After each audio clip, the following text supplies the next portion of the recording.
인사드리겠습니다. 인천 가두선교단 형제자매님들 오늘 선교하시면서 고생 많으셨는데 또 이렇게 모여서 또 교육을 또 하고 모이게 돼서 또 반가우면서 또 부담이 됩니다. 지금부터 제가 이제 어떤 말씀을 드릴까 이렇게 좀 생각을 해봤어요. 근데 뭐 이제 미니 강의잖아요, 그죠? 너무 시간이 없어요. 그래서 아주 엑기스만 뽑아서 말씀드리겠습니다. 저는 인천 가두선교단 교육부장으로 있는 정순환 모세입니다. 네.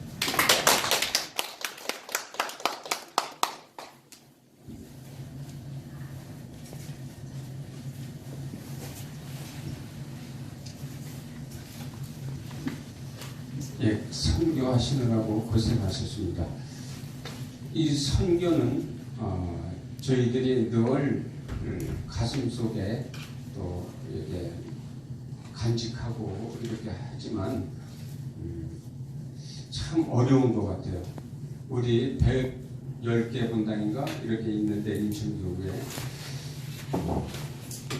각 본당에서 한 명씩만 해도 100명이 넘는데 이렇게 안 되잖아요. 그래서 큰 은혜로 이 자리에 와 계신 줄 믿습니다. 그래서 가두선교를 각 역전에서 우리가 전철역에서 이렇게 7개 팀이 하고 있지만 큰 은혜가 아닐 수 없는 게 뭐냐면 요한복음 15장 16절 이하의 말씀에 너희가 나를 택한 것이 아니라 내가 너희를 택하여 내세웠다 이렇게 말씀하셨어요. 저희들이 가두선교에 오고 싶어서 온 것도 아니고 저희들이 욕심내서 온 것도 아니에요. 주님께서 뽑아주셨습니다.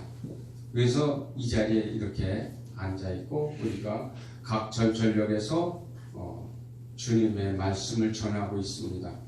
큰 은혜가 아닐 수 없어요. 그죠? 그리고 또 이제 마르코복음 16장 15절 이하의 말씀에 너희는 온 세상을 두루다니며 복음을 선포하여라. 믿고 세례를 받는 사람은 구원을 받겠지만 믿지 않는 사람은 단죄 받을 것이다. 믿는 사람에게는 기적이 따를 터인데 그는 내 이름으로 마귀를 쫓아낼 것이며 이상한 언어로도 말도할 것이며 뱀을 주거나 독을 마셔도 아무런 해도 입지 않을 것이며 병자에게 손을 얹으면 병이 날 것이다. 이런 말씀을 주셨어요. 선교의 그 은혜입니다. 선교. 그리고 또 마태복음 28장의 말씀에 내가 하늘과 땅의 모든 권한을 받았다 하시면서 너희는 가서 모든 민족들을 내 제자로 삼아 아버지와 아들과 성령의 이름으로 세례를 주고 내가 너희에게 명령한 모든 것을 가르쳐 지키게 하라. 세상 끝날까지 내가 너희와 함께 있겠다. 이렇게 말씀하셨습니다. 그래서 이 복음 선포는 사명 중에 사명이에요. 본질입니다. 그래서 본질을 우리가 제껴놓고 다른 것을 열심히 한다면은 시간이 좀 낭비한다 그럴까 시간을 그래서 저희들은 사명 본질을 더 중요시 여기고 하루하루 순간순간을 다 해야 된다고 봅니다. 그래서 이런 말씀들이 이렇게 성서에 있으면서 그 말씀이 그럼 누구의 것인가? 말씀이 누구의 것인가? 말씀을 알고 있으면서 그 말씀을 실천하지 않으면 그건 내 것이 되지 않습니다. 말씀은 그 말씀을 늘 주식으로 삼는 우리 단원들이 되어야 되지 않을까 이렇게 생각합니다. 주식이 우리는 쌀을 먹고 살잖아요, 그죠? 그리고 탕문하잖아요. 그래서 아무리 뜨거운 것 갖다 놔도 우리는 겁을 내지 않습니다. 그러나 탕문화가 아닌 어떤 빵 문화에 있던 분들이 와서 그 뜨거운 거 갖다 놓고 먹으라 그러면 굉장히 겁을 낼 거예요. 그죠? 그리고 요령도 없고. 그래서 말씀은 오로지 우리 생활화돼야 되고 주식이 돼야 된다고 저는 그렇게 생각합니다. 인천교구장님의 그 사목방침도 성서를 열심히 읽고 쓰고 묵상하고 기도해서 영성을 쌓으라고 말씀하십니다. 그래서 말씀은 우리 주식이 돼야 된다고 저는 강조하고 싶어요. 그리고 또 주식을 하다 보면 어디에 갖다 내놔도 두려울 게 없는 거예요. 그죠? 주식인데 내가 먹는 거, 생활하는 거 그대로를 표출하면 그게 선교가 되는 거잖아. 그죠? 주식이 아니고 간식을 하다 보니까 주식 나오면 깜짝 놀라는 거예요. 그리고 겁을 내는 거예요. 그래서 주식이 돼야 된다. 그래서 올해 성서의 그 해로 정하셨기 때문에 저희들은 성서를 열심히 읽고 묵상하고 관상으로까지 들어갈 수 있는 그런 우리 인천 내주 선교단이 되어야 되겠다. 그런 말씀을 드리고 싶습니다. 그러면 아까 마르코복음 16장 15절 이하의 말씀에 은사가 따라오잖아. 그죠? 은사가 따라오는데 그 은사가 주식을 먹는 사람은, 주식을 하는 사람은 다 주신다는 거예요. 그리고 고린도전서 12장 1절 이하의 말씀에 보면 9가지 은사가 있잖아요. 9가지 은사가 그것이 또 누구 거냐? 그걸 주식으로 하시는 분의 거예요. 그 자녀들 겁니다. 여기 보면 지혜를 주신다고 했어요. 9가지 중에 첫 번째가 지혜예요. 그리고 지식이고, 그리고 그 다음에 말씀이고, 믿음을 주시는 거예요. 그 믿음으로 병을 고치는 거예요. 그 믿음이 있어야 된다는 거예요. 그 지혜와 지식과 믿음으로 가는 거예요. 그렇게 해서 쭉 나가면서 병 고치는 은사도 주시고, 말씀 선포의 말씀도 주시고, 여러 가지 9가지 은사를 주시는데, 이것은 일단 성서를 주식으로 하시는 형제자매님, 사랑하는 아들, 딸들에게 주시는 거예요. 그러면 지혜가 어떤 게 지혜가 있는가? 이런 건 성서에서 성령께서 아마 가르쳐 주실 줄 믿습니다. 이런 말씀이 있어요. 지혜로운 어떤 선교사가 옛날에는 그래도 막 밤에 다니셨대. 밤에 다시죠. 밤에 낮에 잡혀가니까. 근데 밤에 가시는데 어느 바보가 둘이서 막 그냥 싸우는 거예요. 원성 높게 가면서. 저게 달을 보고 저게 해지. 그러니까 옆에 있던 바보가 아니야, 그거는 달이야. 아니야, 저걸 해야 달이야. 막 계속 우기면서 싸우는 거예요. 근데 선교사가 지나가면서 이제 그러니까 그렇게 하고 있는 거예요. 근데 마침 그 바보가 선생님 여기 오셔서 저걸 좀 시비를 좀 가려달라는 거예요. 그래서 뭐냐고 그랬더니 저게 달인데 해라고 그랬다는 거예요. 옆에 바보가. 이게 나그네 선생님 좀 해달라. 뭡니까 저게? 그러니까 거기서 지혜가 필요한 거예요. 어차피 바보야 둘은. 가려줄 수 있을까요? 없을까요? 없어요. 네. 그래서 선교사 그 지혜로우신 분이 이렇게 얘기했대요. 저는 이 동네에 살지 않기 때문에 모릅니다. 저는 이 동네에 살지 않기 때문에. 그 얼마나 지혜로운 거야, 그죠? 거기서 잘난 척하고 이렇게 했다가는 어차피 바보들인데 어떻게 그게 되겠습니까? 그게 안 되죠. 그렇게 지혜는 성서에서 나온다. 굉장히 좋은 말씀 같아요, 그죠? 예수님도 죄 많은 사람이 먼저 돌을 던져라. 죄 없는 사람이 돌을 던져라. 이렇게 했을 때 나이 많은 사람부터 물러갔다고 그러시잖아요. 그 지혜가 거기서. 저는 이 동네 살지 않기 때문에 모릅니다. 기막힌 말씀하셨어요. 그래서 지혜가 있어야 된다. 우리도 잘난 척하면 안 돼. 선교하면서 우리 이제 너희는 온 세상을 두루다니며 복음을 선포하여라 하면서 우리는 막 다닐 거잖아 앞으로. 우리 인천뿐만 아니라 우리는 환경이 주어지고 주님이 부르신다면은 나중에 저 우에도 가야 되고 저 중국도 가야 되고 북한도 가야 되고 다 다니면서 복음을 선포해야 돼. 밤에 다니다가 잘난 척하면 안 되는 거죠, 그죠? 네. 지혜롭게 해야 될 줄 믿습니다. 네. 그런데 그 은사가 누구의 것이냐라고 말씀드렸을 때 그 말씀은 다 알고 있죠, 그죠? 근데 그걸 주식으로 매일 밤낮으로 되새기는 사람의 그 은사가 따라오는 거라고 저는 확신합니다. 이제 왜 제가 그거를 누가 그렇게 하는 걸 본 게 아니고 제가 살면서 82년도에 세례받고 지금 쭉 하면서 그거를 주식으로 삼고 말씀을 주식으로 삼고 밤낮으로 되새겼더니 은사가 주어지는 것을 느끼면서 그 은사 생활을 저는 이제 목숨 다하는 날까지 할 거예요. 뭐냐면 복음을 선포할 수 있고 말씀을 선포할 수 있고 그리고 치유할 수 있고 분화할 수 있고 그리고 여러 가지 이상한 언어를 할 수 있고 여러 가지 은사가 다 주어졌기 때문에 그 주어진 걸 왜 주어졌냐라고 제가 이제 말씀드리냐 그러면 말씀을 밤낮으로 되새길 때 주식으로 삼을 때 그때 되더라는 얘기예요. 그래서 저는 자신 있게 말씀드리는 거예요.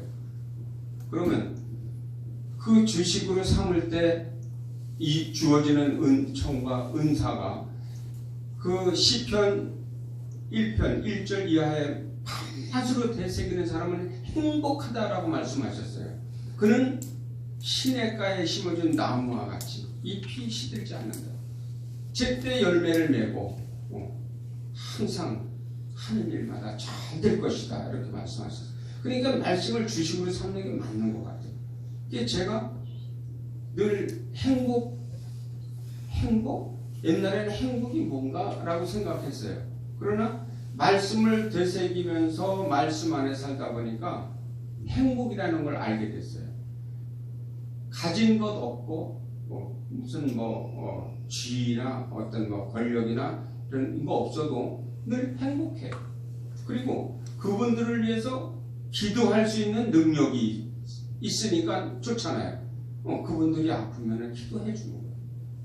그리고 우주 만물의 아버지가 저의 아버지니까 그분들을 위로할 수 있는 능력이 또 생기는 거죠.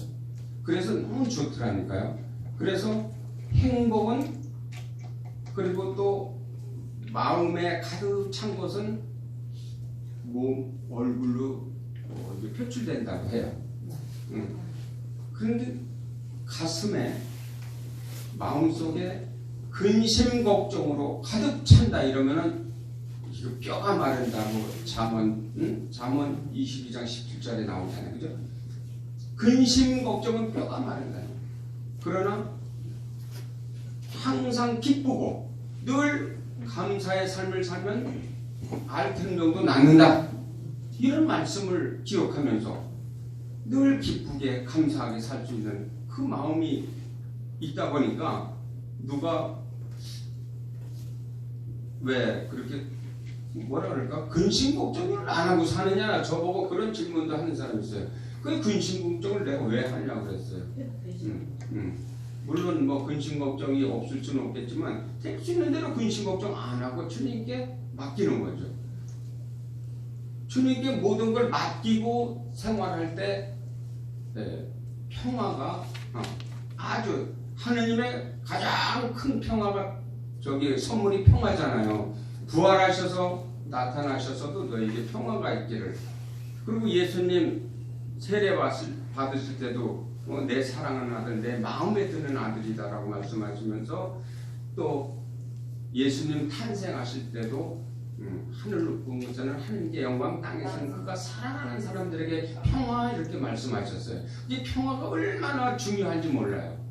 마음이 살아나면 기도도 안 되는 거예요. 그래서 마음의 평화가 엄청나게 중요하다는 것을 알고 또 기도하니까 너무 좋아요. 그래서 저는 주식으로 살다 보니까 엄마는 강의가 다 이게 암기해서 그냥 외워서 이렇게 하는 거지 제가 원고가 없어요. 누가 원고를 달라고 하면 주지만 원고 없이 그냥 하는 거예요. 왜? 주식이니까. 주식인데 그거 누가 뭐 당신 뭐 된장국 하나 팔팔 끓는 거 줄까? 그러면 주세요. 제가 자신 있게 먹을 수 있잖아요. 살살 불어가면서 요령도 얼마나 좋아. 그러면서 시원하다 소리까지 해가면서 먹을 수 있다는 거예요. 주식이니까 그런 거예요. 그래서 어디 갔다가 내놔도 말씀을 주식으로 해서 늘 사시는 형제자매들은 은사가 따른다. 이런 두 제자도 파견받아서 갔을 때 예수님의 이름으로 마귀를 쫓아내고 악령들이 복종하니까 너무 기뻤잖아요. 그래서 돌아와서 말씀드리니까 그것은 내가 너에게 준 거다. 그러나 그런 은사도 좋지만 너의 이름이 하늘에 기록된 것을 더 기뻐해요. 더 기뻐해요. 저는 배분역을 지나갈 때마다 늘 감사하게 생각해요. 예수님, 제가 여기서 선교하고 있는데 나중에 주님 앞에 가서 저 배분역에 있었어요 라고 얘기하고 싶다는 거예요. 그 얼마나 기쁜 거예요. 그죠? 주안역에서 하시면 저 예수님 저 주안역에서 아시죠? 열심히 했거든요. 다 말씀드릴 수 있어요. 그래서 이게 얼마나 행복한지 몰라요. 주안역에서 배분역에서 가두성이 갔다는 것을 하늘에 기록된다는 거예요. 그 감사한 거죠. 그리고 각 본당에서 이렇게 작은 숫자를 불러 모셨다는 거. 아까 요한복음 15장 16절에 내가 너희를 택한 거지 네가 나를 택한 거 아니다라고 하셨잖아요. 그러니까 우리는 여기서 내 발로 왔다 소리 하면 안 돼. 어떤 분들 간혹에 전 제 발로 성당에 갔어요. 그리고 내가 가두성리하고 싶어서 내가 왔거든요. 그게 아니에요. 주님께서 불렀어요. 주님께서 뽑았어요. 그러니까 더 긍지를 가지고 더 감사한 마음으로 우리는 선교하면서 살아갈 때 앞으로의 우리를 불씨로 삼아서 어디에 쓰실지 몰라요. 그래서 준비를 해야 된다는 거죠. 그래서 베드로 1서 3장 15절 이하의 말씀. 여러분이 믿는 희망에 대해서 예수님을 잘 믿는 그 희망, 어떤 그 긍지를 가지고 사실 때 누가 물어보면은 진짜 잘 답변할 수 있도록 늘 준비해 두십시오. 이 명심해야 될 것 같아요. 준비해 두지 않으면 절대 안 되는 거예요. 잘 준비해 뒀다가 부드럽게 아주 잘 설명해야 된다. 그러면 우리 사도 선교 다니니까 선교는 왜 합니까? 선교가 본질입니까? 아니면 뭐 사명입니까? 뭐 해도 됩니까? 그러면 마르코복음 16장 11절, 마태복음 28장 이거를 잘 숙지해 두셨다가 설명을 잘 해드려요. 그게 바로 우리의 할 일이에요. 그리고 성모님에 대해서 물어보면 성모님에 대해서 우리는 흠숭하는 게 아니고 상용하는 거다. 그리고 성인들을 공경하는 거다. 이렇게 잘 말씀드리면서 이걸 부드럽게 해줘요. 잘난 척하지 말고 아까 또 그랬잖아요. 지혜가 있어야 된다. 그러면서 말씀을 이렇게 예를 들어가면서 성서 말씀을 예를 들어가면서 이렇게 얘기를 해줄 때 잘 준비되는 거죠. 그래서 우리가 준비해야 될 게 늘 말씀을 주식으로 삼아야 된다. 이렇게 말씀드리고 싶어요. 그래서 이제 은사가 주어지는데 복음을 선포하다 보면은 아픈 사람도 있고 구마자도 앞으로 나오잖아요. 그러면 그때 대치를 해야 되잖아요. 그러니까 그 말씀을 묵상하면서 말씀을 늘 가까이 하시고 아주 그 은혜를 갈급하게 원할 때 성령께서 그 아들에게 딸에게 주시는 거잖아요. 그래서 담대하게 말씀을 선포하고 담대하게 치유도 하고 이렇게 하는 건데 저 같은 경우에는 이제 주식으로 살다 보니까 이제 가두선교 끝나면 병원 방문을 해요. 내주를 하니까 또 내주에서 또 꾸미신 간부다 보니까 이거를 소홀히 할 수가 없는 거예요. 그래서 병원에 암 환자들 가정에 있는 그 르베르 병이라고 이렇게 있는 분들을 지금 돌보고 있어요. 그게 가면은 가서 말씀을 이제 선포하고 치유를 해야 되는데 이 간식은 두려워. 간식을 하다 보면 두려운 거예요. 이게 주식으로 해야 그게 이제 담대하게 나오는 거예요. 그럼 제가 이제 어떻게 이제 쭉 그 말씀을 하는 거를 여기서 잠깐 보여드릴게요. 저는 이제 그 병원 방문하면서 기도를 하면서 이렇게 쭉 나가지만 가면은 수첩이 없어. 저한테는 수첩을 가지고 가지 않아요. 말씀을 가지고 가는 거예요. 말씀이 일단 뼈가 되고 살이 돼야 돼요. 말씀 없이 기도는 힘이 약해요. 그래서 저는 딱 가자마자 기도를 이제 그 아픈 분의 그 대화를 조금 나누다 보면 그분이 어디가 가장 불편한 것을 느낄 수가 있어요. 그리고 또 지금 어디가 가장 불편하십니까? 물어볼 수도 있고, 그리고 이제 뭐 지금 어떻게 해서 오셨는지 뭐 이렇게 대충 알잖아, 그죠? 그러면 알면은 이제 그거를 머릿속에 가지고 있고, 그리고 이제 저희들이 기도를 해드리겠습니다라고 하면서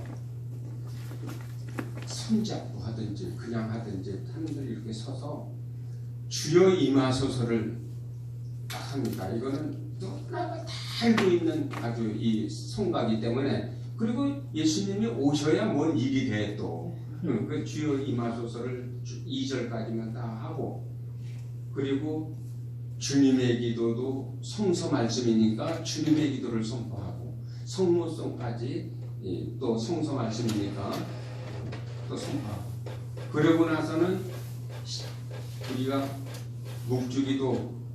묵주기도에 보면은 3단에 예수님께서 하늘나라의 복음을 선포하심을 묵상합시다. 이 말씀이 거기에 적합해요. 거기에 그 말씀에 보면은 그게 마태복음 4장 23절 이하의 말씀인데, 그거를 이제 전 다 들어있다고 말씀드렸잖아요. 예수님께서 온 갈릴리아를 두루 다니시면서 회당에서 가르치시고 하늘나라의 복음을 선포하시며 백성 가운데 병자와 허약한 사람들을 모두 고쳐주셨다. 예수님의 소문이 온 시리아에 퍼지자 사람들은 갖가지 병에 걸려 시름하는 환자들과 마귀 들린 사람과 간질병자와 중풍병자를 예수께 데려왔다. 예수께서 그들을 다 고쳐주셨다. 주님의 말씀입니다. 그리스도님 참여합니다 라고 딱 하는 거예요. 그러고 나서 기도 시작하는 거예요. 예수님 갈릴리아에서 주님 온갖 질병으로 두려워하고 고통받는 이들을 다 고쳐주신 예수님, 오늘 이 시간 이 자리에 이 형제님 자매님을 봉헌합니다. 친히 당신의 거룩한 손으로 안수하여 주셔서 병이 낫게 하여 주십시오. 필요한 종을 내려주십시오. 그 다음부터는 당신이 원하는 머리에서 떠오르는 대로 말씀을 드리면 되는 거예요. 그게 바로 최고의 기도예요. 왜? 말씀이 뼈가 됐기 때문에 그렇습니다. 말씀. 그러면 예수님이 치유해 주시던 더 어떤 시간과 어떤 공간, 어떤 날짜 이런 건 당신께서 정해서 주실 거예요. 그분에게 필요한 거는 언제인지 우리는 모르잖아요. 그러니까 이렇게 말씀을 쭉 드리고 나서 기도를 마치고 우리 주 예수 그리스도의 이름으로 기도드리나이다 하고 영광송을 마치는 거예요. 아까 영광송 안 했잖아요. 그죠? 영광이 성부와 성자와 성령께 정같이 아멘. 그러고 나서 주여 임하소서를 더 해도 되고, 안 그러면 오주여 이 손을 그 성가를 또 한번 쫙 불러주는 거예요. 이러면 그 기도 받는 분이 성령께서 그 마음을 움직여 주셨어요. 그 마음이 부드러워지는 거예요. 그리고 그 성령께서 그를 감싸 주셨기 때문에 그가 은혜가 받아지는 게 얼굴에 나타난다는 거예요. 그런 식으로 우리가 쭉 가는 거예요. 항상 아버지께서 언제나 일하고 계시니 나도 일하는 것이다 라고 예수님이 말씀하셨어요. 여태 일하고 계시니 나도 일한다. 그러면서 안식일이든 뭐든 계속 막 일하셨어요. 예수님이. 그 바리새이들은 못하게 했잖아요. 근데 아버지께서는 언제나 일하고 계신다는 거예요. 언제나 자선과 선행을 하신다는 거예요. 우리도 언제나 자선과 선행을 해야 돼요. 자선이라는 것도 얼마나 좋은지. 자선은 아버지 앞에 인장과도 같다는 거예요. 인장이면 그 가장 중요하고 가장 좋을 때 찍고 그걸 가지고 하는 거예요. 인장은 그렇게 좋다는 거예요. 자선이. 그리고 또 선행은 당신의 눈동자처럼 아끼신다 이렇게 말씀하셨어요. 눈동자처럼 아끼면 우리가 선행을 이렇게 하잖아. 지금 이게 다 선행이야. 우리는. 그죠? 주님의 눈동자가 된 거예요. 당신 눈동자처럼 우리를 아끼신다는 거예요. 그래서 말씀을 주식으로 알면은 너무 행복한 거예요. 아무리 돈이 많아도 그거 안 부럽더라니까요. 그래서 너무 감사합니다. 그래서 그 은사를 계속 활용을 해야 되잖아요. 그죠? 우리가 목숨 다하는 날까지. 그러니까 이 은사를 예수님이 주셨잖아요. 예수님이 주시니까 우리는 두려울 게 없는 거예요. 어떤 사람이 능력 있는 사람이나 어떤 뭐 단체나 어떤 데서 누가 신부님이나 수녀님이나 누가 직책을 준 거예요. 줬어. 그러면 그 직책은 임기가 있어요. 임기가 있어서 끝나면 자기가 이제 본업으로 돌아가야 되는 거예요. 끝나면 그래 자기 전공이 없으면 본업으로 못 돌아가. 그 쉬어야 돼. 그리고 어디 가서 이제 또 뭐 이제 할 거 없나 하고 이제 기웃 그래야 되겠지만 그렇지만 저희들이 예수님이 주신 그 은사를 쭉 살면은 이거는 임기가 없어. 예수님이 부르실 때까지 그 임기야. 계속해서 선교하면서 복음 선포하시면서 이제 뭐 치유하시면서 구마하시면서 빛의 삶을 살아가는 거예요. 마태복음 5장 16절에 너희 빛을 사람들 앞에 비추어 그들이 너희 착한 행실을 보고 하늘에 계신 아버지를 찬양하게 하여라 이렇게 했었죠. 착한 행실이 바로 빛의 삶이에요. 그게 완독이라는 3단계에서 조명의 단계라고 얘기하는데 그게 빛의 삶이에요. 착한 행실을 보이라는 거예요. 그러면 저 친구가 성당에 다니더니 저렇게 착한 행실을 하면 야 하나님 감사합니다. 이렇게 저절로 그 사람들이 그 형제 자매를 보고 한다니까요. 그래서 착한 행실은 바로 조명의 단계다. 그 길을 계속 하는 거예요. 누가 뭐래도 시기 질투해도 상관없어. 그냥 하는 거예요. 예수님과 나와의 관계잖아요. 예수님이 주신 사명이고 예수님이 주신 나의 은사를 내가 가는 거니까. 아니 아픈 사람 물에 빠진 사람 건져주는데 안 좋아할 사람이 어디 있어요. 예수님의 이름으로 계속 건져주고 도와주고 사랑하고 하는데 이거는 누가 사람이 내가 시간이 없어서 못했지 그냥 열매는 널려있는 거예요. 열매는 얼마나 내가 찾아서 하려 그러면 엄청 많아요. 우리가 또 1시간만 복음 선포하잖아요. 지금 1시간 다 했다고 그냥 집에 가서 널널하게 있어서도 안 돼. 1시간 하고 간 거는 이건 밑거름이야. 그냥 여기저기 찾아다니면서 빛의 삶을 살아야 되는 거예요. 그걸 또 우리는 예수님을 위해서 예수님 아주 온종일 당신께 봉헌하는 오늘 하루가 되게 해주세요라고 기도하는 거예요. 그래서 저희들은 이제 하루 물론 1시간은 이제 우리가 여기서 하지만 나머지 삶은 가정에 가서도 하고 병원에 가서도 하고 뭐 여러 가지 다니면서 애써야 된다는 거예요. 그럴 때 우리의 그 열매는 하늘에 가득 차게 된다는 거죠. 열매로 우리가 구원받는 거잖아요. 그죠? 하나님께서 예수님께서 말씀하셨어요. 행동 없는 믿음은 죽은 것이다. 그러니까 열매가 있어야 된다는 거예요. 그리고 아까 요한복음 15장 16절 이하에도 말씀하셨지만 내가 너희를 택하여 내세웠으니 너희는 세상에 나가서 열매를 맺으라고 그랬었어요.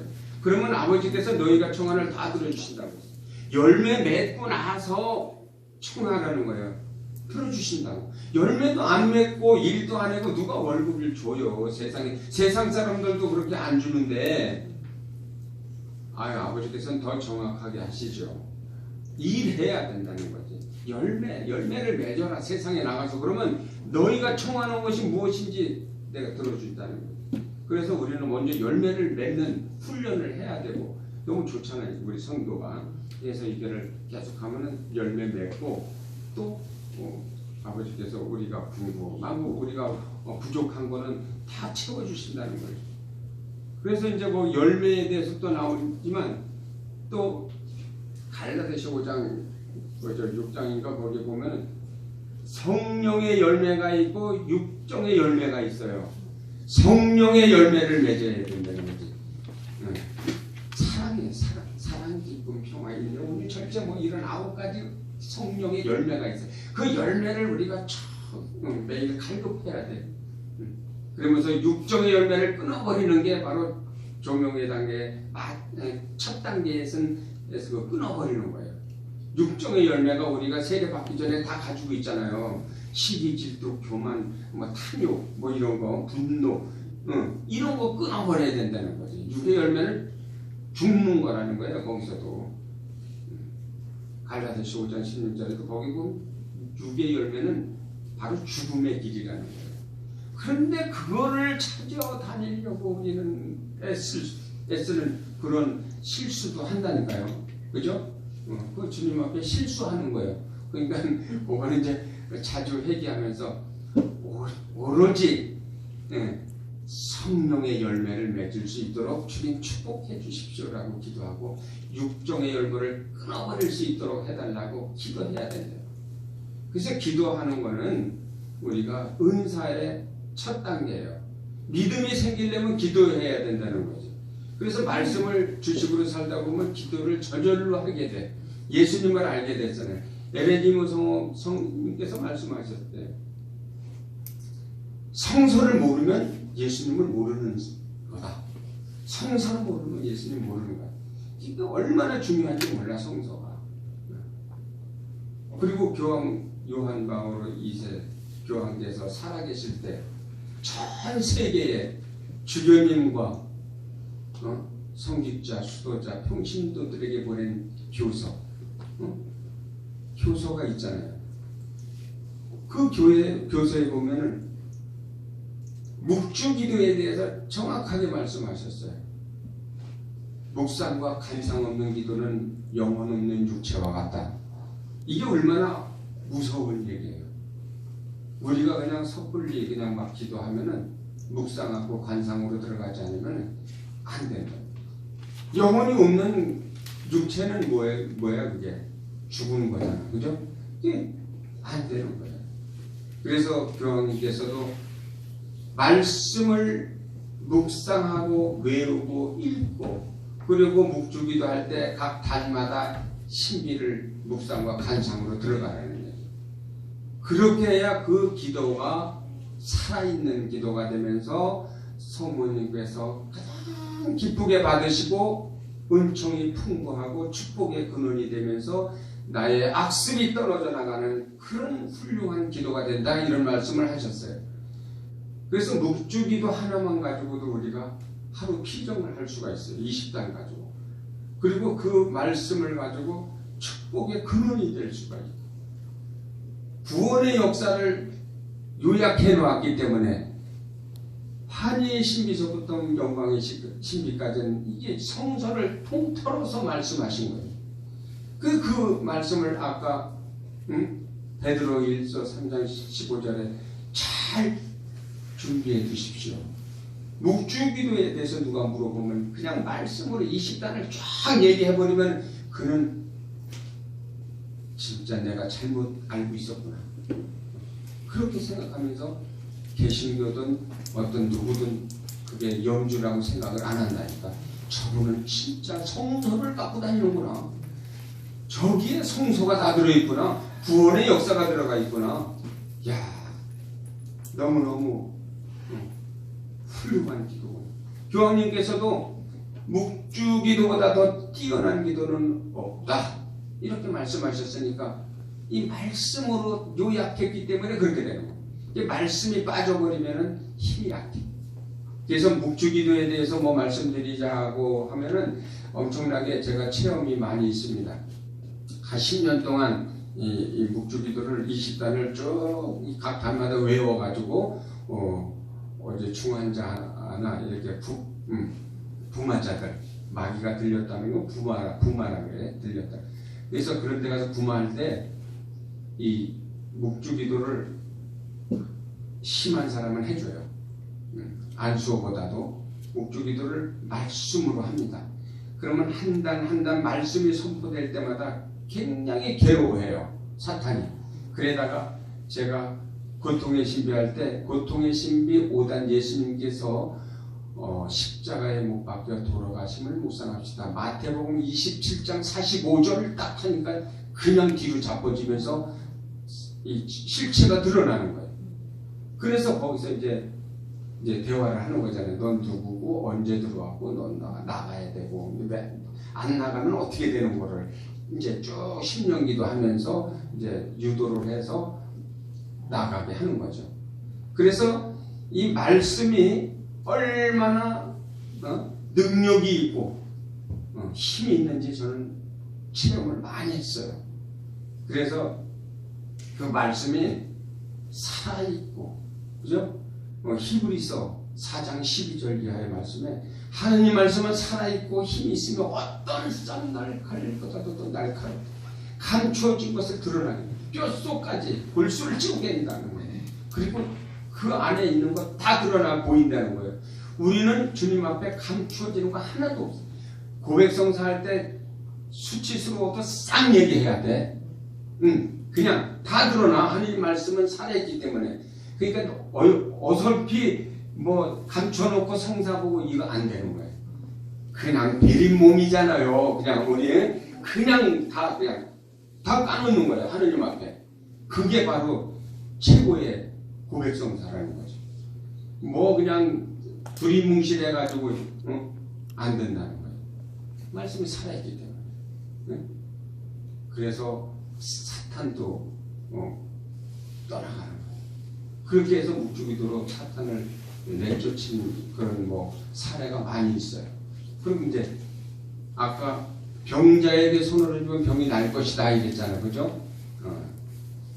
마르코복음 16장 15절 이하의 말씀에 은사를 저는 잘 몰라. 저는 그냥 기도만 하고 왔을 뿐이에요. 제가 이제 기도에 대해서 기도부장으로 한 5년 있었는데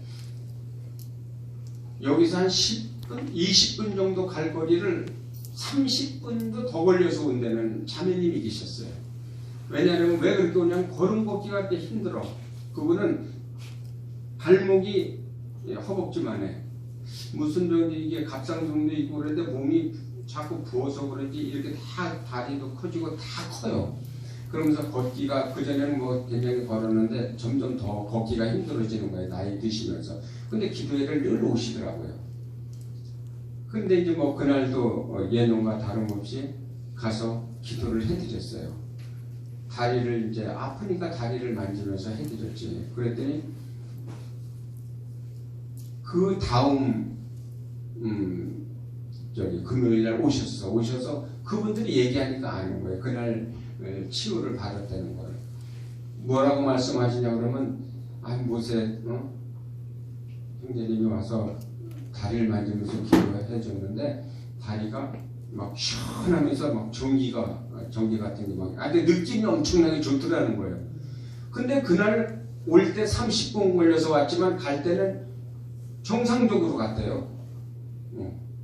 그러니까 얼마나 저는 그러니까 아는 거예요. 그분들이 그렇게 얘기해 준 거예요. 근데 그분이 그렇게 제가 그렇게 해드리니까 저를 얼마나 좋아하시는지 몰라. 그리고 할머니들 그러잖아. 자기가 느낌이 있으면 굉장히 좋아하셔요. 그러면서 또 기도를 해드린다는 거예요. 하나님한테. 그래서 고맙죠. 저도 늘 기도를 해드리고. 근데 돌아가실 때 이제 못 나오게 되셔서 집에 누워 계신 현대아파트. 근데 딸이 있고 근데 어느 날 제가 일을 나가야 이제 일 나갔다가 잠깐 들어왔어요. 집 주변에서 일하기 때문에 들어왔는데 전화가 왔어요. 그래서 딸한테서 그래서 아니요 엄마가 굉장히 힘들어하는데 잠깐 와서 기도 좀 해드릴 수 있습니까? 라고 그러는 거예요. 그 제가 뭐 지금 일하다 들어왔는데 일하러 가야 된다고 얘기할 수 없잖아. 사명이 또는 저 그거니까.